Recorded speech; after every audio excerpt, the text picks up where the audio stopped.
Electronic timekeeping system. Electronic timekeeping system is a system that automates the process of the time recording at the workplace. It can maintain a fair and accurate record of the regular time in and time out entries of the employees.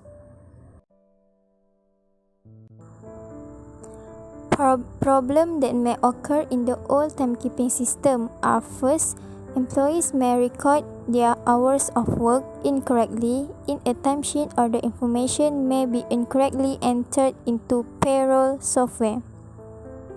Next, an employee can use another punch card to register for his or her shift that called body punching.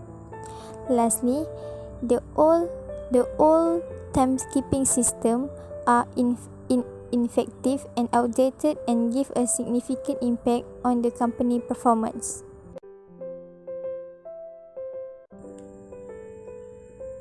So, our project will encounter all of the problem and give the customer a more efficient and updated timekeeping system. First, this system will give the manager factual information about the workforce on the site. It is more accurate, easier, and faster to gather this data via electronic.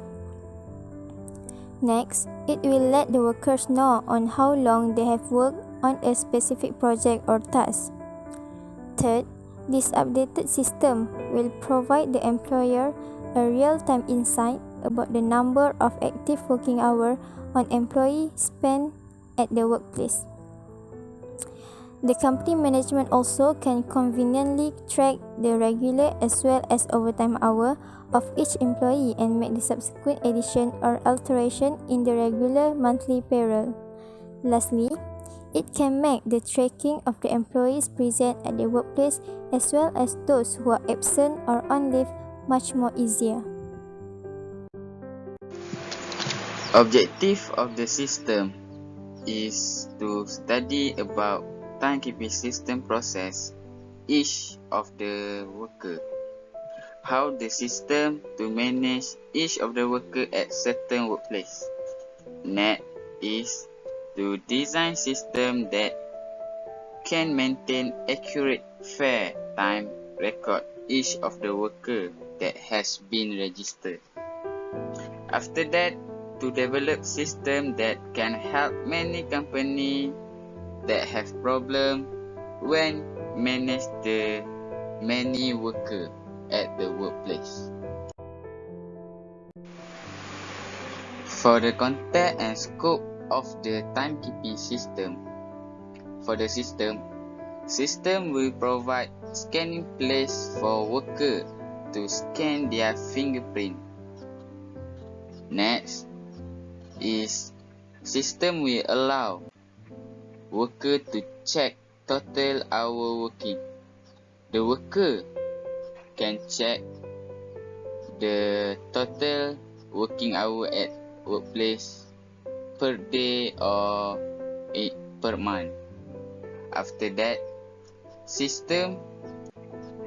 the system also allow admin to search worker information, because all the information worker that has been registered will keep in the system.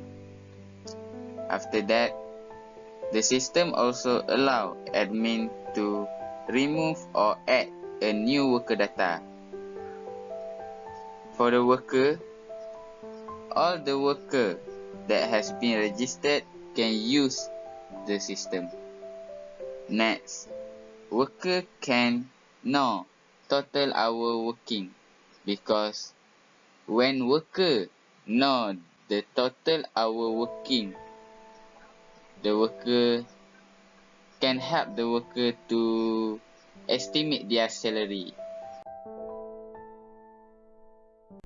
Requirement Elicitation Technique.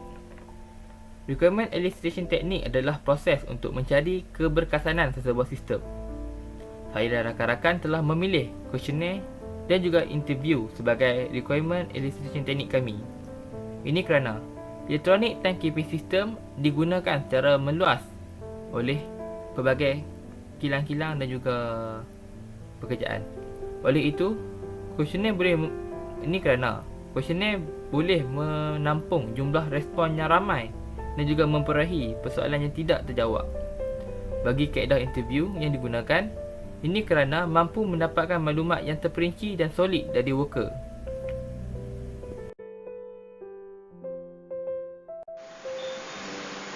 The quality requirement define the desired quality of the electronic timekeeping system that will develop.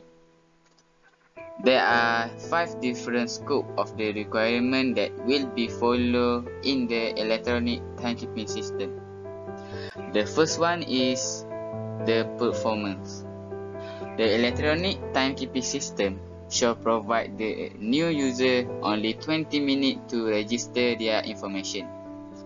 After the new user finish registration, the system will send the information to the admin. The electronic timekeeping system shall load in 1 second of each of the user to scan their fingerprint when arrive and back at the workplace.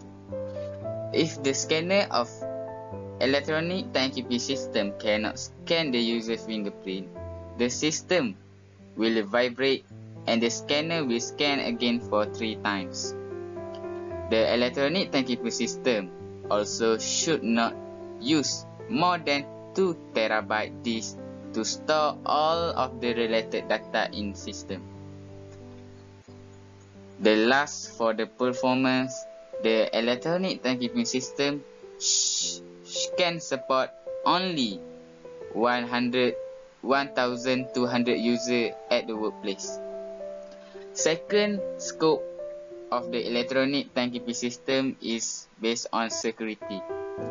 The electronic timekeeping system will keep information data of each of users to store under good encryption. The electronic timekeeping system also shall be able to differentiate each of the user via fingerprint. The electronic timekeeping system shall be differentiate the registration of the system admin and user of the system to avoid data loss by tracing their different ID entrant. The third one is reliability. The electronic timekeeping system shall available and operate for Monday to Saturday. The system should have downtime for maintenance every Sunday 9 p.m. to 12 a.m. per week. If the maintenance of the timekeeping system has been done, the timekeeping system shall upgrade level of the system efficiency. If the maintenance of the timekeeping system could not occur, the timekeeping system level of the efficiency will be decreased.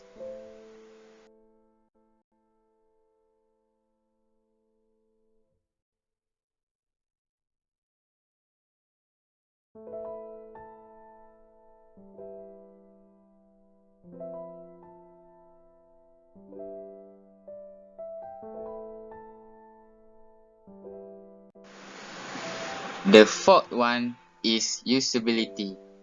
The electronic timekeeping system may provide total hours per day that each of the users spend at the workplace. The electronic timekeeping system also provide every unsuccessful scanning of fingerprint. The system will vibrate and the user can try 3 times. Also, the admin of this timekeeping system can add new data or remove unwanted data. The lastly of the scope of electronic timekeeping system is maintainability. The electronic timekeeping system shall provide report for the addition of new user enter, remove user, existing user who remain, and total hour of each of the user register spent at workplace every 6 months at 11.69 p.m. For the constraint, the first one, the system only can be used for a workplace like factory. Actually, the system usually be used for the workplace that have many kind of worker. Second, the system only can be used for the user that has been registered.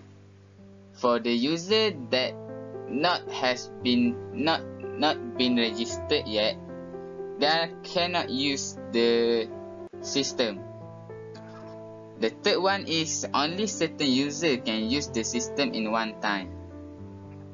And lastly, the user need to insert the correct information to avoid error.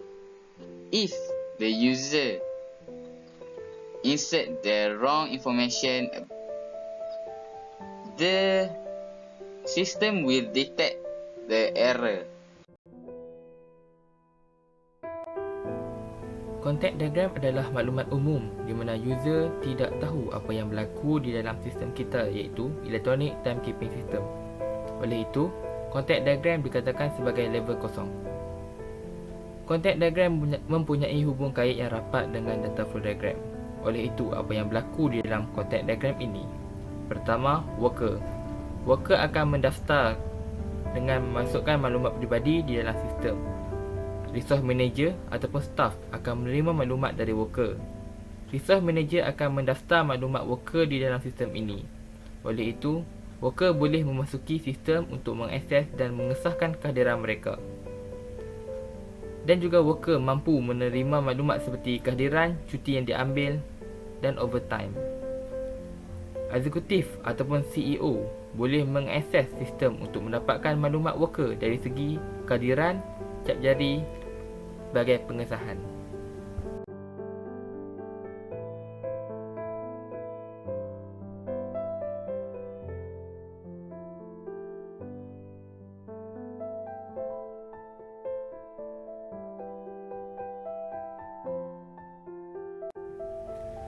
Setelah nama worker didaftarkan di dalam sistem, worker akan men-scan ibu jari di tempat yang disediakan. Apabila kehadiran diluluskan, nama dan maklumat worker seperti ID pekerja dan kedudukan dinyatakan. Masa dan tarikh serta gambar worker juga akan dinyatakan. Maklumat ini akan dimasukkan di dalam data kehadiran worker. Di dalam data ini terdapat gambar, ID, nama, gender dan position worker. Terdapat juga date yang akan menyimpan jam masuk dan jam keluar bagi worker serta tempoh pekerjaan. Maklumat ini boleh diakses oleh eksekutif ataupun CEO.